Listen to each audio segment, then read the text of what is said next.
Second সেমিস্টারের বন্ধুরা, ভিডিওটি তোমাদের জন্য যাদের বাংলা মেজর সাবজেক্টটি আছে। কবিতার বিষয়বস্তুটি বোঝানোর চেষ্টা করছি। কবিতাটির নাম হলো জীবন দেবতা। কবিতাটি লিখেছেন রবীন্দ্রনাথ ঠাকুর। শুরু করছি। বিশ্বকবি রবীন্দ্রনাথ ঠাকুরের চিত্রা কাব্যের অন্তর্গত কবিতা হলো জীবন দেবতা। এই কবিতায় কবি তার জীবন নিয়ামককে পুরুষ ও প্রেমিক রূপে সম্বোধন করে জীবনের সমস্ত সুখ দুঃখ নিবেদন করেছেন। জীবন দেবতা অবস্থান করে মানুষের মধ্যে এবং মানুষের মধ্য থেকেই তিনি পরিচালিত করেন তার জীবনকে। জীবন দেবতা অসীম ও স্বয়ংসম্পূর্ণ। জীবন দেবতা সম্পর্কে স্বয়ং রবীন্দ্রনাথ ঠাকুর তার আত্মপরিচয় গ্রন্থে বলেছেন, যিনি আমার সমস্ত ভালো মন্দ, আমার সমস্ত অনুকূল প্রতিকূল উপকরণ লইয়া আমার জীবনকে রচনা করিয়া লইয়াছেন, তাহাকে কাব্যে আমি জীবন দেবতা নাম দিয়াছি। এই জীবন দেবতাই কবিকে চালিত করেছেন অভিজ্ঞতার ঘাটে ঘাটে, বিভিন্ন রূপ রূপান্তরের মধ্য দিয়ে।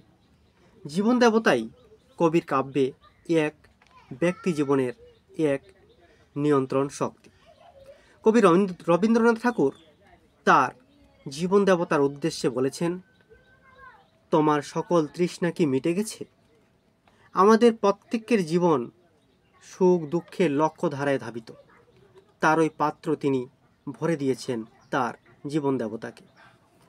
জীবনের সব দুঃখ এবং সুখ এর সুতো দিয়ে তিনি বস্ত্র তৈরি করে তিনি তার জীবন দেবতার বাসর সজ্জা রচনা করেছেন। কবির জীবনের অজস্র কামনা বাসনা দিয়ে তিনি ক্ষণিকের খেলা বা খেলাগৃহ রচনা করেছেন।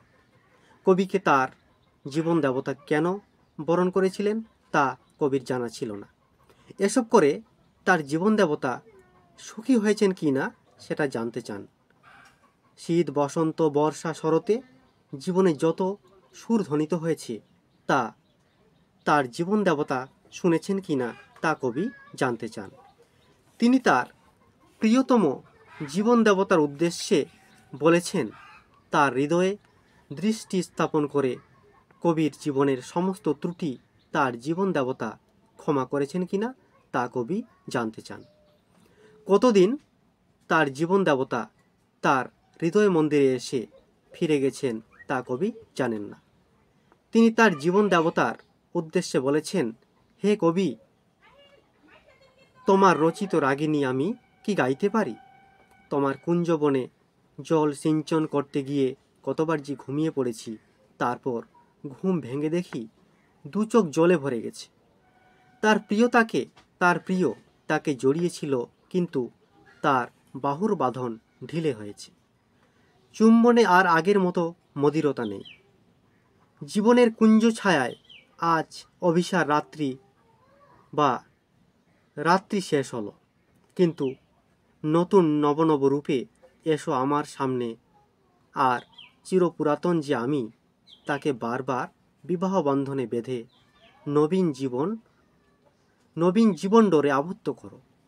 রবীন্দ্রনাথ বিমূর্ত জীবন দেবতার মধ্য দিয়ে আত্মদীপ্ত হওয়ার এক দুর্বার সাধনায় মগ্ন।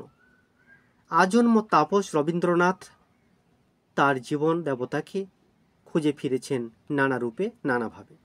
এ খোঁজার যেন কোনো শেষ ছিল না।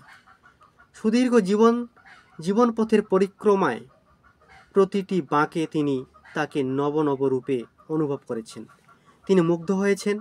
তার সেই মুগ্ধ চেতনার আগত অনুভূতিগুলি কবিতা হয়ে গান হয়ে ঝরে পড়েছে তার নব সৃষ্টি সম্ভার রূপে। তিনি তার রূপ বৈচিত্র্য দেখে বিস্মিত হয়েছেন, নিজের মধ্যে নিজেকে নতুন নতুন করে আবিষ্কার করেছেন। সেই সব নব ভাবগুলি ভাষা পেয়ে নবরূপে চিত্তরঞ্জনের খোরাক হয়েছে। এই ভাব ও বৈচিত্র্য দেখে কবি বিস্ময় প্রকাশ করেছেন। প্রকৃতির বিচিত্র লীলারূপ তার সামনে ধরা দিয়েছে তার জীবন দেবতা রূপে। এ যেন যে শ্যাম সেই শ্যামা, কবি কখনো তাকে নারী রূপে, কখনো পুরুষ রূপে অনুভব করেছেন।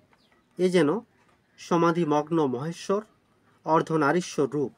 সে কখনো জীবন কৃষ্ণ রূপে বংশীধ্বনি করে, কখনো বা অভয়া রূপে বরাভয় প্রদানকারিণী। বন্ধুরা, ভিডিওটি কেমন লাগলো অবশ্যই কমেন্টে জানাবে। ভিডিওটি সম্পূর্ণ দেখার জন্য ধন্যবাদ।